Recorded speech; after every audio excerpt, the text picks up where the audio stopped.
Thank you everyone for joining us for today's webinar on Windows Virtual Desktop and how it applies in the nonprofit space. My name is Phil Rainsberger. I am the account executive with Applied Cloud Systems. And I also have with me Chris Bennett, who will be doing the majority of the speaking this morning. But just to give you a little background on Applied Cloud Systems and who we are a Microsoft Gold managed partner with Microsoft. We cover all three clouds as far as Microsoft solutions go. So Office 365, Azure, D365, Dynamics 365, as well as custom application development and modernization. So in this graphic, you see a number of healthcare and higher education institutions that we've worked with on various projects. Windows Virtual Desktop is quite a hot issue right now. I think we have in the neighborhood of 30 different WVD implementations currently in process. So we look forward to speaking with you today a little bit about WVD and how it may apply to your environment, give you a little bit more details on how it's architected and what the effort is to stand up WVD in your environment. ACS works closely with the Microsoft team from a sales and deployment perspective. We are one of their go-to partners for their TSI group, which is Tech for Social Impact group. So we are one of their preferred partners in the space for nonprofits, and hopefully you'll get some value out of today's presentation and look to ACS to assist you with your WVD deployments.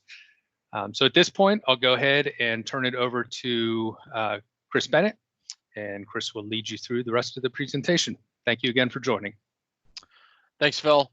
Morning, everybody. My name is Chris Bennett, and I'm a practice delivery manager for the Azure side of our house. I've been leading up the WVD team internally on our side. So I want to lead off with probably what's on top of everybody's mind, and that's the ability to quickly respond to the COVID-19 closures that have affected everybody all over the country. So we've actually been leveraging Windows Virtual Desktop for the past several weeks, doing essentially an expedited onboarding to be able to help our partners be able to leverage Azure to provide business continuity for their users on premises. This ranges from frontline workers to office workers to providing student or your program member activities, the ability to do that through the Azure platform, leveraging existing licensing models and very quickly being able to integrate that with any existing Azure implementation or building a greenfield and connecting that to the on-premises data center.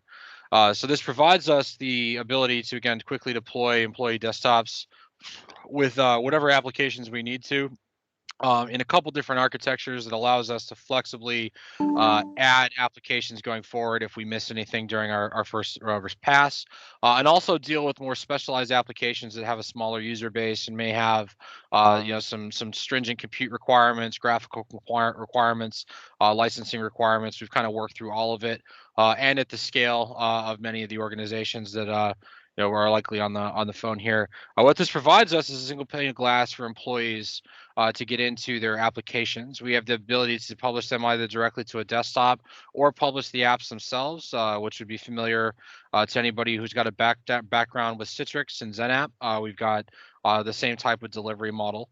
And then again, this is because we are leveraging Microsoft Azure, we do have the ability to scale to meet just about any demand scenario that we've run into so far, including being able to provide universities an off-ramp to do online learning for their students. So it's really kind of a cross vertical application for Windows Virtual Desktop. It can do a lot of things, and it gives us a flexible response mechanism. Our approach to doing a Windows Virtual Desktop implementation prior to the COVID-19 has not fundamentally changed. What we kind of do is an expedited governance onboarding process, which is something that we've templatized and perfected in the Microsoft space to help organizations quickly get into Azure who have either some Azure experience, no Azure experience, and various levels of skill set in the platform. We provide obviously some on-the-job training and knowledge transfer with everything that we do, but the big thing is leading with Microsoft best practices and templatization and automation wherever possible. So this lets us create our core connectivity services relatively quickly, and then dive right into the implementation and build out of the WVD environment tailored to the use case that we're looking at. So this again could be frontline workers that are needing to deal with soft phones and being able to have all their productivity software in one place, to developers providing a development environment or access into an on-premises environment in a controlled way. We'll walk through some specific use cases here shortly, but getting the underlying WVD services and everything rolled out to be able to use the product in an expedited fashion typically takes 1 to 2 weeks. So it isn't something that is going to require, again, a large pool of Azure knowledge. It's really just bolting this onto an existing implementation and doing our best to crosswalk whatever we need to from an administration and tool set perspective. Everything that we do up here, we do again try to templatize, so we've got the ability to consistently use it going forward. But underlying all of this, and something that we don't want to discount or shortcut, is the governance process. And again, it is something that we have templatized, going through essentially developing what our policies, standards, and procedures are going to be for using Azure, helping translate what teams we've got doing what, and filling in any gaps that we need to on the ACS side with automation and our support structure to be able to make sure that not only can you leverage Windows Virtual Desktop and Azure, but you can do it successfully and you can be able to scale and be supported long term. So there's quite a bit that goes into a full governance process that we've again kind of templatized and created an expedited onboarding process to be able to deal with the current crisis in front of us. So just a little bit of background on Windows Virtual Desktop for those who have not really dove into what the product offering has, is we are able to deliver Windows 10, Windows 7 application plus Office 365 in a single pane of glass. But also wrap in any Windows Server-based applications. This could be multi-tier applications with SQL backend, everything living in Azure, or even call on-prem resources and present those via application in Azure to provide, again, that single pane of glass. We've done quite a bit of implementation with this, with leveraging Azure native applications that are installed. The typical process is to go through a build out of an image to then be able to scale for whatever the use case is that you're looking at. But we do have the ability to leverage on-premises resources as well, and set this up in a hybrid for a hybrid experience. With the rollout of Windows Virtual Desktop, Microsoft has come out with a brand new version of Windows 10 called Windows 10 Multi-Session, which allows us to run containerized Windows 10 instances all on the same machine, which gives us some flexibility from a design and architecture perspective to cost optimize right away by stacking as many sessions as we can per box, and having them run in a multi-session environment. Now, if we do have a requirement for one-to-one machine allocation for various reasons, we can do that as well. But we really want to try to focus in on being able to multi-session as much as we can. That allows us to then scale and also deploy relatively quickly. Once we go through the image creation process and we have something to work off of, there's just a couple minor technical details we need to figure out and how that's going to fit in the environment. And then we've got the ability to scale out to hundreds of machines, however we need to, wherever we need to, in whatever region you choose to use. And then the Windows Server part, we are able to actually publish applications that run on Windows Server and have them appear in the Windows 10 desktop, or again through an app publishing portal for the end users, depending on what the use case is, how many apps we're dealing with, and what our turnaround time is.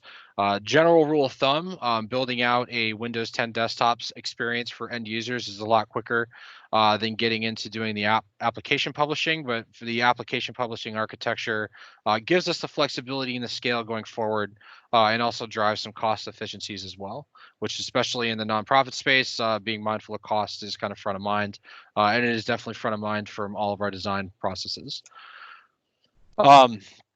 So again, we've got several different scenarios that we could leverage Windows Virtual Desktop virtualization for. We've integrated this in healthcare to provide specific browser access to get into healthcare applications, for example. Again, frontline workers, all productivity software, internal tool sets, just about any application that can actually run on Windows that you're using, even if it is homegrown and we've got an executable path, we can publish it and we can get that into this environment. We've done some interesting applications on the development and education side around, Python development, for example. So there's a lot that we can kind of fit into this mold. And anything that we can't outright fit into this mold, if there are Linux applications, for example, that are critical, we have the ability to bolt that on to the Windows Virtual Desktop implementation, leveraging additional Azure services. What this also allows us to do is again deal with just about any employee type. So if we have people who are typically traveling, who obviously aren't right now, we've got the ability to provide them mobility so that they could use this anywhere they are with any device using an HTML5 browser. Um, and we can also get into doing specialized workloads, which require specific software with more stringent compute requirements. Again, this gets into our graphical backed applications. If there's any lab services that are being provided for a group of users internally, we have the ability to pretty much rebuild that or translate what's already existing, depending on what it's running on, into this scenario relatively quickly. And then the big piece with Windows Virtual Desktop is licensing allocation and availability. So it's tied into the Office 365 SKUs that people already use for their email. It's also tied into Microsoft 365 SKUs as long as for those who are leveraging the full desktop and everything through Intune, for example. Caveat here, we are not able to leverage Intune yet for management of the Windows 10 instances in Azure that are running Windows Virtual Desktop. That is coming, but we do have various means of administering that environment, patching, taking care of everything that we need to in our day-to-day IT administration through the Azure platform and through automation.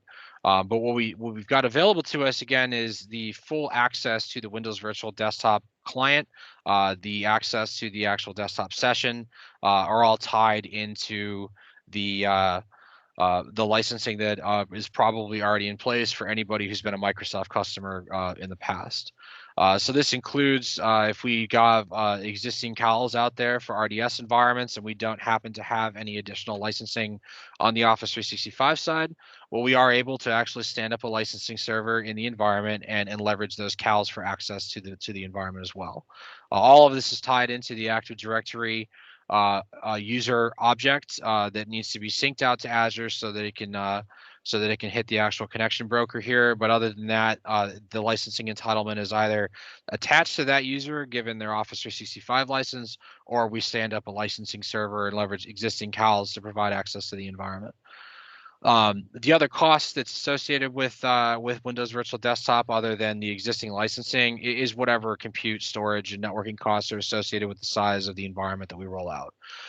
One thing I will say on infrastructure costs is we do again try to leverage cost efficiencies wherever possible, leveraging automation to reduce the amount of machines that are running at any given time, to scale that down to just the pool size that we need for the existing users we have, with the ability to scale up to meet demand, but again, kind of optimizing on that minimal footprint.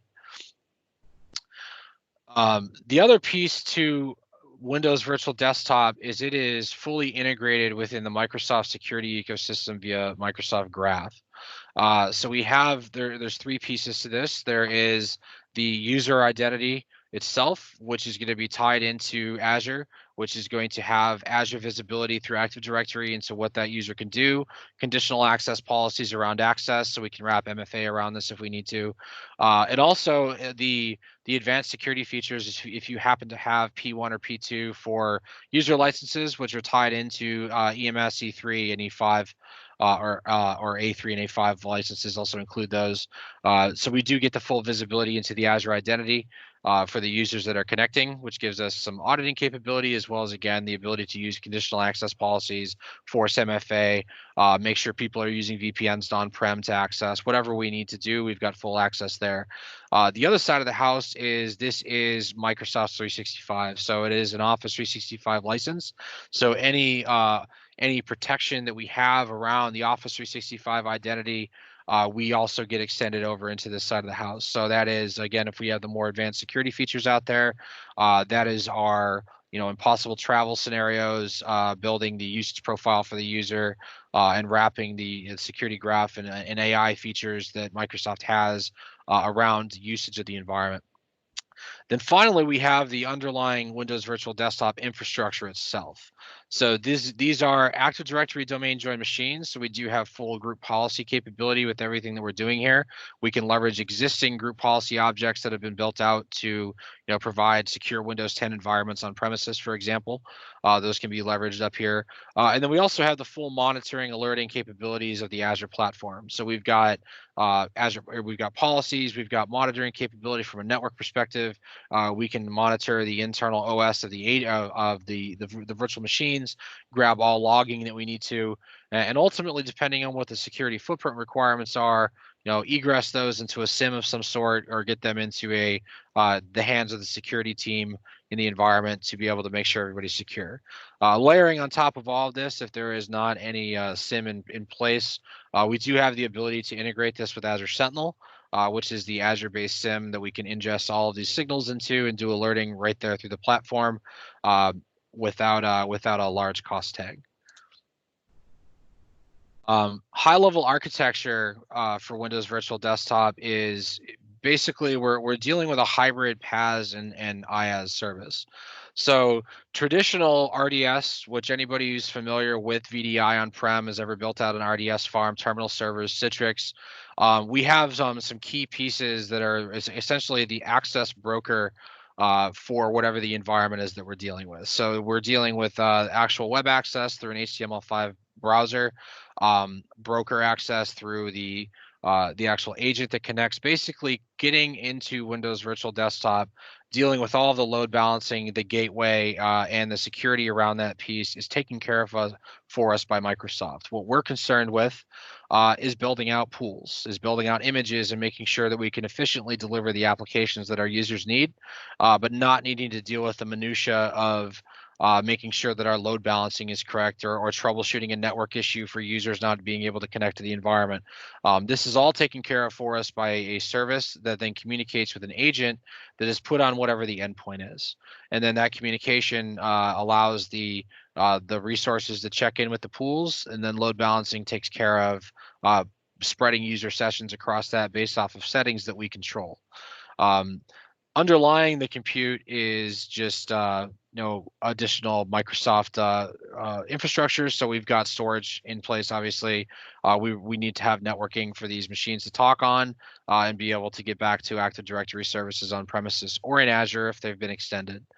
Other than that, we are deploying virtual machines. We are creating images through a very familiar process of going in and building out an image, sysprepping, and then bringing that into the Azure Image Creation Service, allowing us to replicate that image wherever we need to. We could use multiple regions. We could deploy host pools in multiple regions. There's a simple setup process that gets this piece rolled out. Everything that's managed by Microsoft, which would be our RDS tenant. And this is geo-distributed. So as soon as we set this up within the scope of the subscription that we're using or the enrollment, if it's multiple subscriptions, we do have the ability to put the tenant into the Microsoft ecosystem and use it in multiple places. Pools themselves are relegated to a specific region and bound to networking, which we set up and have full control. So we do have the ability to kind of spread this implementation out across a larger geographic area if we need to, deliver it to disparate teams in different places of the country, and deal with keeping them all communicating, collaborating, and working together, leveraging the backbone Azure networking and everything that we've got set up for us from an infrastructure perspective. So we've got the ability to leverage on-premises file shares, where we can leverage again on-premises applications, provide administrative workstation to be able to get in and manage the environment on-prem. This does not require a VPN. So the actual front end, the front door for Windows Virtual Desktop is a service that is very, very similar to the path that traffic takes to get to Office 365. Again, geo-distributed, load balanced, all taken care of through Microsoft, but that does not require any on-premises access for this piece to work. Now, obviously, underlying the infrastructure needs to be able to communicate with a domain controller. That doesn't need to be on-prem either. That could be sitting in Azure. And then the traffic flows at that point.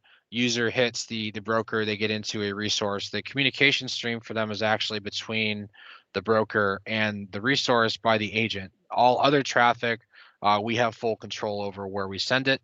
We have full control over networking and routing. So if we need to inspect or have an outbound proxy going to a firewall, for example, whatever the requirements are from security, we're able to meet those. So prereqs to deploying Windows Virtual Desktop, important pieces. We need Azure Active Directory domain services. So this is AD Connect set up to Azure Active Directory. Any folks who have already gotten into the Office 365 space, you can check this box off. You've already got it. The other piece is going to be we need actual Active Directory access to a virtual machine running your Active Directory instance. We need to be able to do an LDAP call to it, so we need routing. That can be done via ExpressRoute, which is going to be guaranteed bandwidth, quite a bit larger from a connection standpoint than a VPN. VPN, very quick and easy to stand up, is typically the starting point for a lot of our clients. Next piece is we need to figure out what we're going to do with the profiles themselves. So a fundamental difference between traditional RDS and what we've got available to us with Windows Virtual Desktop is how we deal with the profiles. We still need to store them somewhere, but what we wind up doing is we wind up putting them in Azure storage so that they're local within the fabric, so we have good performance for the users.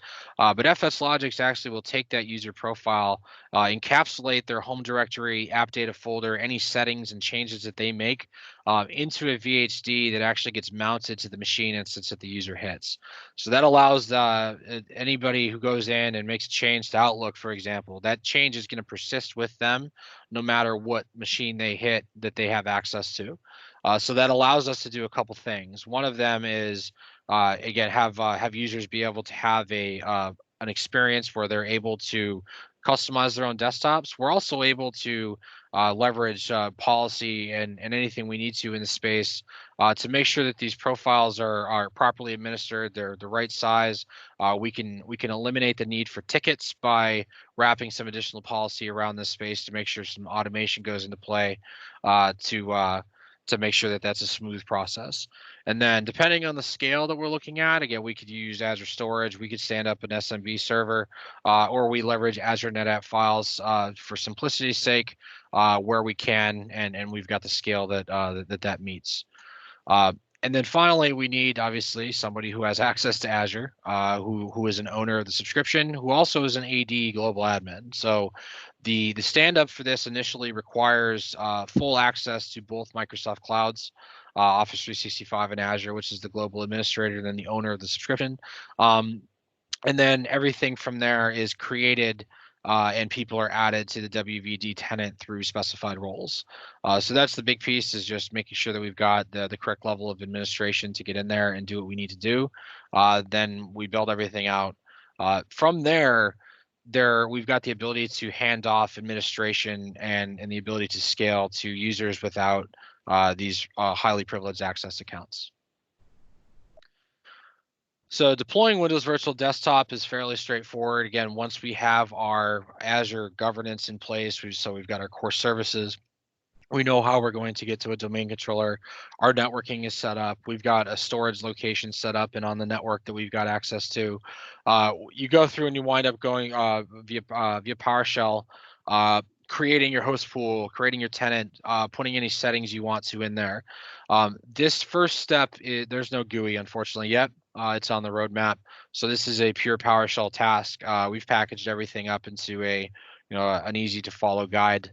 to get through that part. And then once the host pool is rolled out and created via PowerShell, then you can go into the GUI and actually walk through deploying machines to it. This will require the user that actually created the host pool or has the same permissions as that user on the RDS tenant itself, as well as a domain administrator. When you go through the template process and through the GUI, we will actually be doing two things. We will be deploying the machines and domain joining them. The other piece that runs, which is the second credential, is the pool joined to the pool that you created. Once that's been done, now that image is ready to be worked with. We can put on whatever we need software-wise. We can get all of our settings in there, and then it's going through a sysprep process to create a reusable image at that point that we're then able to scale and publish the full desktop to users however we see fit. Now, there is a limitation in this space with being able to leverage groups to publish to host pools. That again is a roadmap item. Currently, we have to do individual users via the UPN, but we've written some automation to be able to keep security groups and host pools in sync to allow for some easier administration locally, leveraging existing Active Directory groups or existing identity processes that are in place on premises. And then from there, it's a decision point. So with the Windows 10 and Mac OS operating systems, there is an actual fat desktop client that is able to be installed on the machine, which will provide the best possible end user experience. However, Windows Virtual Desktop does work anywhere on any device using an HTML5 client to get into resources. The second piece, other than having just actual desktop, as I mentioned before, we do have the ability to just publish applications. They're called remote apps in Azure, in the Windows Virtual Desktop world. They are just machines running software, where we will create a logical app group, publish the software executable, and then show that how that kind of works for anybody, any application that we need to. This is very useful specifically with COVID-19 response, because as we go through the process and we build out a desktop, this has been a sprint in our experience over the past few weeks to get something out there. Ultimately, there's specialized software that's around.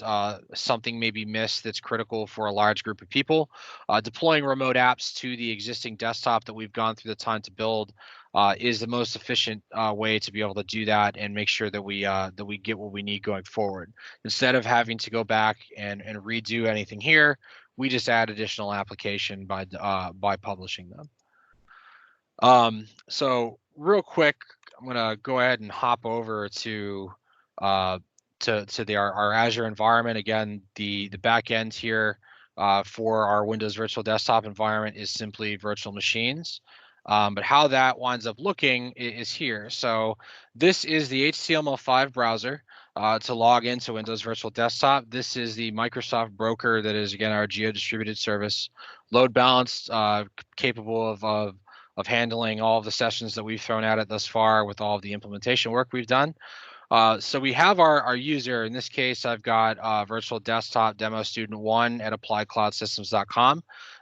That user was added to the ACS WVD demo tenant explicitly via PowerShell.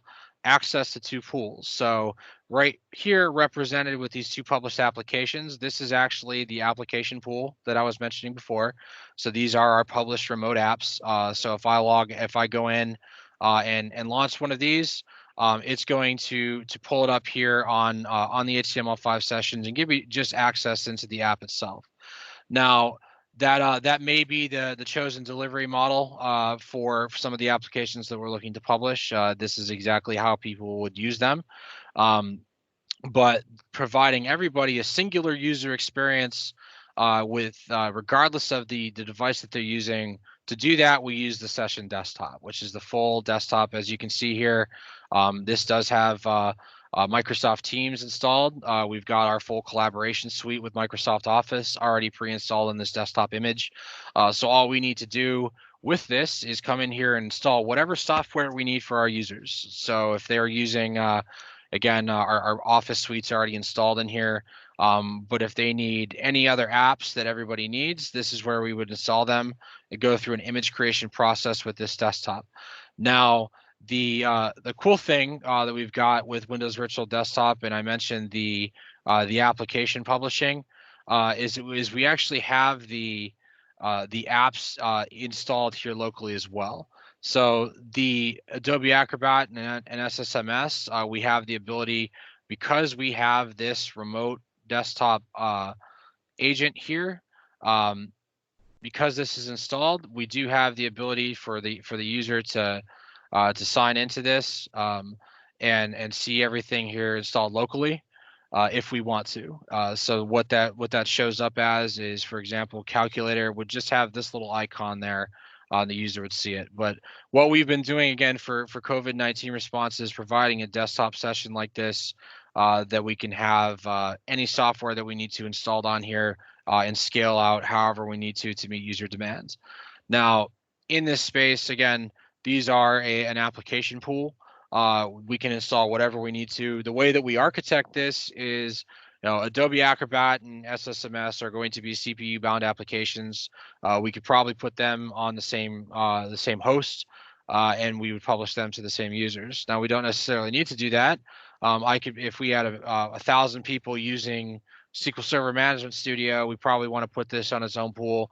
This allows us to do independent auto scaling. So this desktop session here is a group of machines that we're able to independently wrap auto scaling around to go from one machine up to however many we need to meet our user demand. Same thing on the application side. We wind up using telemetry so that our SQL server, our SQL management servers, if they start spiking CPU, for example, we'll roll out another session to be able to spread out the user compute and provide a good experience for our end users. So it's incredibly flexible, and we've got the ability to kind of customize whatever we do up here based off of the specific application need. Now, as I mentioned before, we're able to publish just about anything that is a Microsoft installable application. How that winds up working when we come in, for example, we have Teams here. We've got a Teams executable. So any executable that we can get onto a Windows instance, we can run a PowerShell command to publish this by the UNC path that is right here. So we've done this with obviously anything that's Microsoft signed is going to be a clean install. Basic application that goes that just works.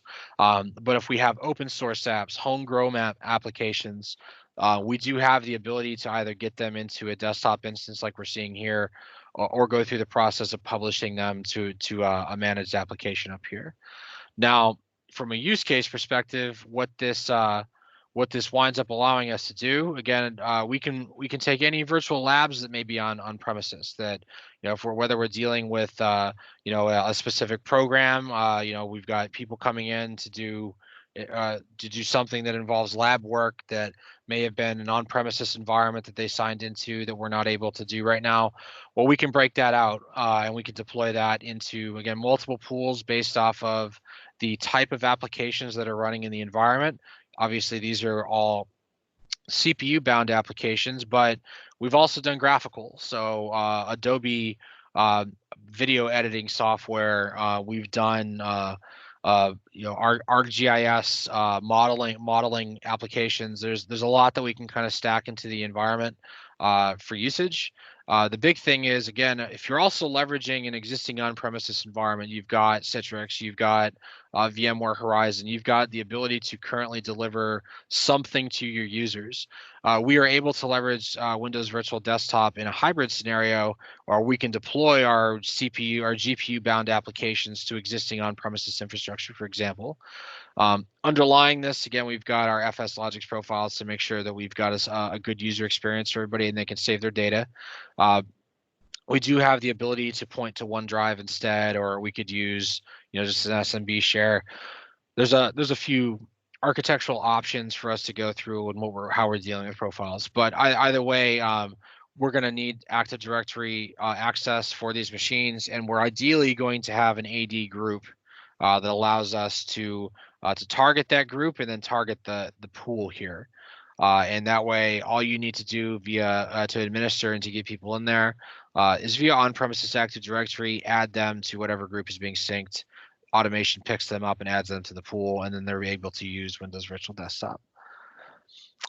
So kind of similar to the lab, the labs are more focused on published applications, program delivery. So whatever we are doing out in the community, whatever we're delivering to our constituents, we have the ability to virtualize that in some way, shape, or form, and provide a single space for everybody to be able to access what they're currently using on their desktops in the office, or again, computer labs, or however that's currently set up.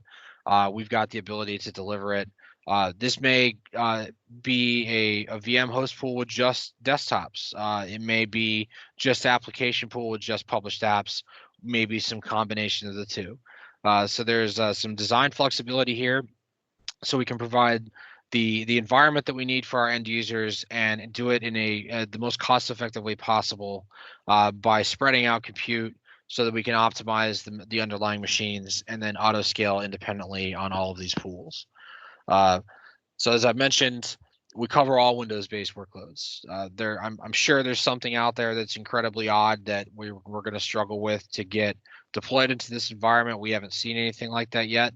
But we cannot do Linux, even though 1803 has Linux kernels built into the Windows OS. We cannot use that yet. So we do have the ability to add on Azure Lab Services or Dev Test Labs to be able to provide Linux capability in conjunction with what we build up here. Administrative workstations are an interesting animal because this has been one of the quicker moving implementations that we've needed to do.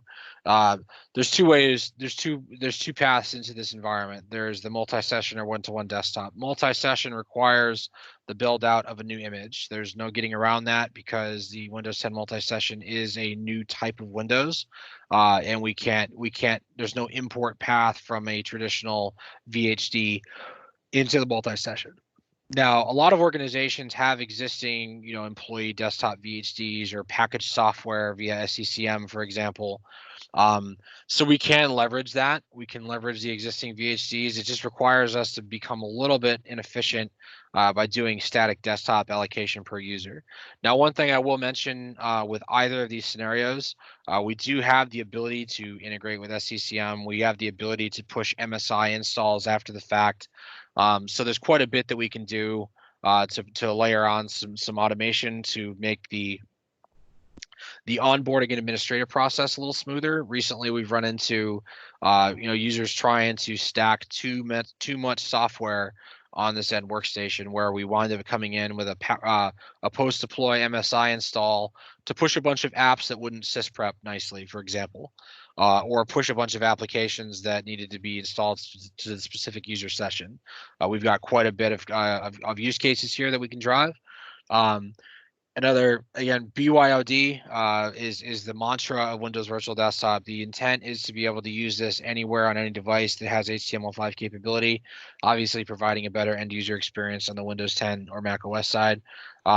We do have some ability natively to integrate with thin clients. That is something that the capabilities around that are being expanded, but that is something that's possible. And the other thing, for geo distribution, so we're not locked into a single region for the resources that we're talking about. We could deliver simultaneously the applications to the Western United States and Eastern United States if we needed to.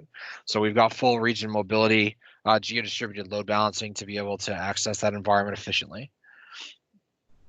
And then, as I mentioned before, there's probably some costs on-prem. People have invested in VDI, have invested in hardware that is now being used to provide access to an environment for users who can't come into the office or who shouldn't. So what we're able to do is take care of either expanding your capacity by offloading some applications to Windows Virtual Desktop to then publish to those fat desktops that those users are using on premises, or do GPU-based publishing, again, are more stringent apps that we may not have the capability for a developer or a user to take their GPU-enabled workstation home, for example. There's several use cases around using graphical processors in Azure that become burstable and on demand, essentially. So we've got, again, the ability to leverage automation around the space to be able to reduce the cost footprint of our GPU runtime as much as possible. But this allows us a flexible deployment model to provide access to our users to whatever we need to. Now, as soon as we step into the GPU space, due to simple costs, auto scaling becomes critically important, making sure that we've got a minimum runtime for those machines as they're up there turning away.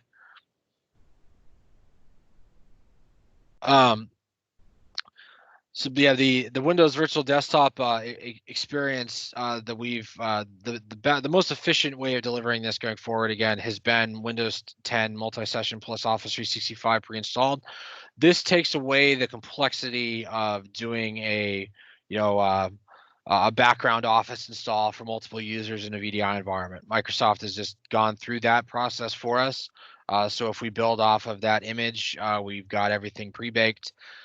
We could just install our additional productivity software and make sure that we get the users what they need quickly. So that's again, all of the features around Office 365 Pro Plus are installed there, including Teams. We do have the ability through the session to be able to pass through audio as well. So we can watch videos, we can leverage microphones, whatever we need to do. And again, this is something that we can do a migration of Windows server-based environments and do publishing from those existing images as well. And then so we've been working with the Windows Virtual Desktop product pretty extensively since last year in May. As a result, we've kind of produced some management software around dealing with the auto scaling and being able to drive cost efficiencies. So we're able to do, we've built the capability to do session and schedule based auto scaling, which is a collection of scripts that Microsoft has out there. We've expanded upon that to allow us to do those two types of auto scaling as well as telemetry. So telemetry allows us to drive efficiencies immediately, right size our pools, and make sure we're reducing our cost footprint as much as possible. But we're also going to know, what our peak start and stop times are. Most organizations, 8 to 5, Monday through Friday, and then maybe having some capability for after hours, but not anything. You wouldn't want to have the full environment running 24/7. So again, this allows us to take 8 hours a day of runtime and really fractionally reduce the cost footprint of all the Azure resources that are running up here. The other big piece, again, from an efficiency standpoint, is GPU. So there currently is not a way out there to via Microsoft to even look at GPU telemetry. So we wrote a service to be able to read this off of the NVIDIA driver and then actually do auto scaling based off of GPU telemetry. So this allows us to be as efficient as we can with the machine runtime for GPU instances. That again drives some cost efficiency and allows us to continue to scale Windows Virtual Desktop to meet some of the application needs of our users without breaking the bank. So the big piece of leveraging Azure in general is we try to make the environment as on demand as possible. Now, Windows Virtual Desktop, depending on how the organization is staffed, what the work patterns look like, we can fully shut everything off and not incur anything other than our storage costs overnight, for example, if we don't need anybody working overnight, and wrap automation around the actual time when this environment's running, which would then be complemented by our telemetry-based auto scaling and management of auto scaling to drive efficiencies during the day. And then there's again, as I mentioned before, there's basically two delivery models. The architecture on the Azure side is the same. We are deploying a virtual network with virtual machines, making sure an agent is on it that can communicate with the Azure Fabric, and then from there making a decision based off of how we're going to register the machine themselves or the applications internal to the machine themselves through again through PowerShell and programming the broker. So this allows us to just publish applications, which may be a little bit more efficient from a resource perspective than doing a desktop that has a lot of bloated applications on there. We're also able to, again, break these out based off of underlying compute. So general applications, depending on what they're doing, we're looking typically at D or F series machines, D general compute, F series compute optimized, and then auto scaling based off of CPU and RAM. Typically, we're going to be scaling off of compute. There hasn't been a lot out there that has capped the RAM allocation before CPU pegs. So that's kind of how that one's done. Graphical processing, again, with the ability to split that out, have individual machines with individual auto scaling to drive some additional efficiency here. Users need to be explicitly added to any of these pools. So we do have RBAC segmentation to make sure that somebody who can't or shouldn't be able to see something can, but it is incumbent on us to make sure that their group isn't added or their UPN isn't on there, making sure that we don't have automation running, putting them somewhere they shouldn't. So the other option is, again, the published desktop, and this is the most popular. And it's also the easiest to get into quickly to deal with the current requirements in front of us. So this allows us to create the desktop pool, to create the desktop image, however we see fit, but also ensuring that we have a couple key pieces just installed. One of them is the remote desktop agent, which I showed before, which allows us to then push applications towards to the machine itself via that publishing. The other piece is making sure that we've got a couple underlying just OS level configurations so that we can do automation going forward, so that we're able to push patches, for example, via Azure, or leverage remote PowerShell extensions to be able to do post deployment configuration of the machines. It's a good delivery model to make sure that everybody has the same experience. So if we think about from an administration standpoint, troubleshooting, what we're really trying to do is eliminate the deltas between users and how they're using the environment. With Windows Virtual Desktop and the published desktop model, everybody's signing in to a Win 10 multi-session desktop, and they're getting the applications that they have published to them on that desktop itself, or through their UPN being put on an app pool, and then having those things show up. Again, the ability to do individual auto scaling allows us to drive some efficiencies around the compute instances that are behind the scenes. And just again, licensing that we've got for access. There is quite a bit that's probably already in place, but we do have the ability to even stand up licensing temporarily if some were to be purchased to be able to use this going forward. Active Directory, again, making sure that we've got our AD Connect set up. If anybody's not an Office 365 shop, that is a process that takes just a little bit of time. And then it's decision time. Do we want people to be able to leverage their same user to authenticate to this, or do we need to just get something stood up very quickly that will allow us to just do cloud only accounts? So there's a couple options here, depending on the speed and the need. It is really what it comes down to.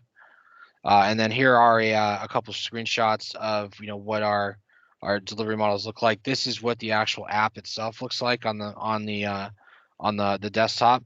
So if Windows 10, you have the application, you sign into something like this. What will also happen when you sign into that application is these apps that are published will appear on my start menu. So from an end user perspective, when we go this route and they sign into this app, they don't know that SQL Server Management Studio is not installed locally to them. They click on it and it launches and it runs as if it appears local. The only difference, again, being the little RD remote desktop symbol that's in there. And then getting started, there is the ability, ample documentation out there. There's a few programs that are available through Microsoft to be able to board relatively quickly. Again, geared towards dealing with the response to COVID-19 that every IT organization everywhere is going through some sort of planning or implementation for currently. And then we've got basically starting with a pilot of deploying a minimum viable product to validate the use case, validate the technology, and then scale as needed. So the going through the process of building out that image, making sure that we have the software that our users want, and then taking that image that's been built out, seeing how many people we can fit per session based off of the software mix we have, doing any necessary tweaks to what that environment looks like, and then scaling out to meet user need, however many users we have in the environment. As long as we've got our Azure environment properly configured, we've got our quotas in there for machines to make sure we can burst out, we will be in a good spot. And then our approach to WVD, how we kind of step through this, we've got quite a bit of experience in the Azure space. As Phil mentioned at the beginning of the presentation, we're a Microsoft Managed Gold partner, so we have competencies in all of the technology stacks in Azure, have gone through implementation with organizations small and large, and bring sort of the Microsoft best practices as well as the things that we've learned along the way to be able to onboard into Azure quickly. Now, this is not going to be something that will be as comprehensive as a more formal onboarding would be, but we will be able to translate security requirements, identity requirements, and get core services deployed, and get everything kind of documented and standardized. Now, any existing documentation that may be out there, any cloud operations teams or cloud centers of excellence governance boards that have been created, we can kind of take whatever the framework that's been developed and translate that into our templatized approach to getting into Azure. Once we're in Azure, we've got our core services set up, everything's kind of decided on. Then we've got the ability to quickly stand up Windows Virtual Desktop. Now, we have fully templatized the deployment of the Azure Virtual Data Center by Microsoft best practices. So going through this process is also kind of filling out the parameters that we need to get our underlying environment to be able to work off of very quickly. So we were able to get this deployed in a week or two, not anything that takes months or multiple weeks to get deployed. Speed again is also partially dependent on what level of access that we've got to the environment. How we as ACS kind of work through all of these engagements with all of our clients. We are the Azure subject matter experts, and we see it as our job to have knowledge transferred during the entire process, make sure that we can work in a collaborative fashion so that the teams that are ultimately going to be using this environment or administering it going forward understand what's been deployed, understand why things have been designed in the way that they have, and have the ability to, again, administrate the environment that's been rolled out and be able to continue to scale and use it, ideally independently, but we do also provide a support structure to ensure that you're successful long term. And then the governance framework that we've got, again, we were focused in this case on Windows Virtual Desktop, but the platform that gets deployed allows us to pivot into a lot of the interesting use cases that are out there that we might be looking at, which would be data analytics, app modernization, getting into doing any AI, machine learning, depending if there's any research organizations on the line. We do have the ability to kind of deal with all of those things within the framework that we deploy through our governance best practices, and do it through a defined way. Now, if we need to deal with legally compliant data in the environment, we can. There's a little bit of extra work there to map compliance controls based off of what we need to be dealing with, but it's all very possible. We've dealt with HIPAA, we've dealt with NIST, we've dealt with ITAR, so we've kind of crossed off the three sort of gold standards for privacy and PHI that extend into the Azure framework. And then Phil, if you want to bring us home here. Yeah, absolutely, Chris.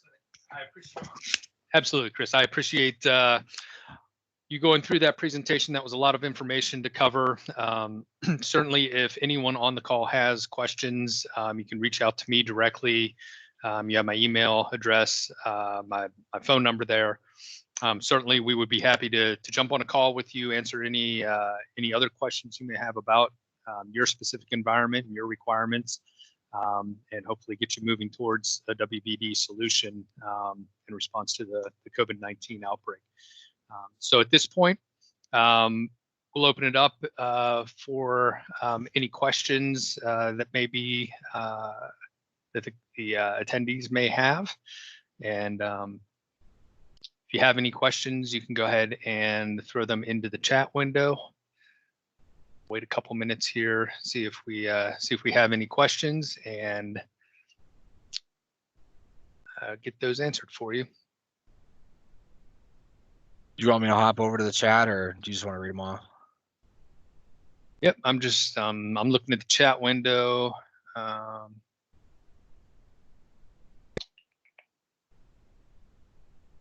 see here.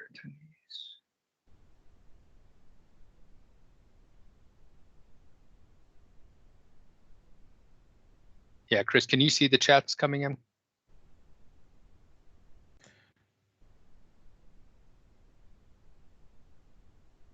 Yep.